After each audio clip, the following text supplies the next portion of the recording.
vetromet i kišu, koja je počela da pada 3 sata pre početka koncerta.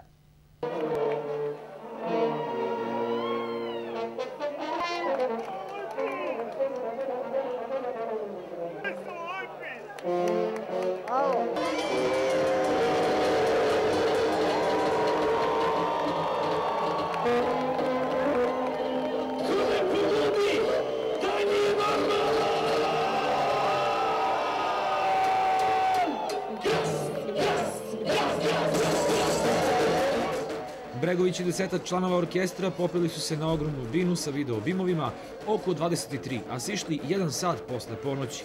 Ni ovaj koncert pod kišobranima nije prošao bez starih hitova poput Kalašnjikova, Mesečine, Đurđevdana, Šta ima novo, Gas, gas. Bregović i članovi orkestra su početak koncerta čekali u prostorijama kulturnog centra u društvu gradonačelnika Leskovca Slobodana Kocića i njegovih saradnika, a popularni pevač odbio je da razgovara sa novinarima. Pevač orkestra Muki Redžepi, naslednik Ogija Radivojevića i Alena Adamovića, bio je veoma raspoložen da popriča sa nama. A kako na vašim koncertima? Publika uvijek reaguje isto ili bilo da je to u Leskovcu, bilo da je to u Solunu, bilo u Parizu? Pa uvek je ludnica, tako da kažem, je spektakl, baš prepuno. Mi smo išli po raznim zdeljama, to je inostranstvo, čak smo bili u Americi, stvarno je ludnica. Hoćete da vam smetite kiša večeras?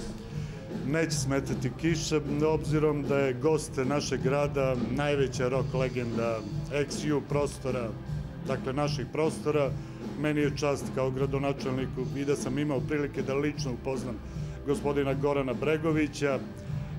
Svima onima koji su prema ovom događaju bili negativni u prethodnom periodu, evo jednog konkretnog odgovora. Ovaj koncert su platile banke, ovo kažem metaforično, ali je to tačno. Dakle, prihodovali smo ove godine, odnosno prethodne, 2011. 12 miliona dinara od kamata, od para koje su ležale više od godinu dana za našu bušotinu i za naše centralno postrojenje iz nacionalnog konfinansiranja.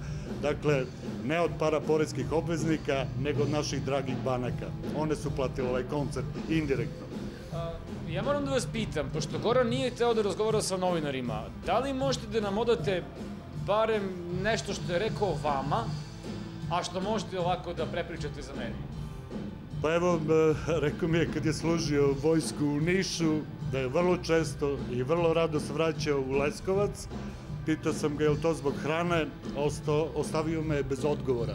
Pa sad ostavljam gledalcima da procenjuju zašto je dolazio u Leskovac. Ipak je to ona priča da je Radmila iz Leskovca, Radmila M iz Leskovca, ne iz Sarajeva, kako je meni rekao, nezvanično. Pa nije dao potvrdan odgovor na vaše pitanje, ali rekao bi da je to tačno. Prema procenama policije, na Širokoj čaršiji je Novu godinu dočekalo oko 7.000 Leskovčana. Veliki broj ljubiteljeva Bregovićeve muzike se međutim žalio na jako loše ozvučenje tokom koncerta. Pravu svirku doživjeli su samo oni u prvim redovima. U centru grada bilo je primetno pojačano prisustvo policije, koja je prethodno saopštila da će pored uniformisanih u publici biti i policajaca u civilu. Možda je to bio i razlog što sinoć i noćas u Leskovcu nisu prštale petarde, kao što je to bilo u vreme prethodnih dočeka Srpske nove godine.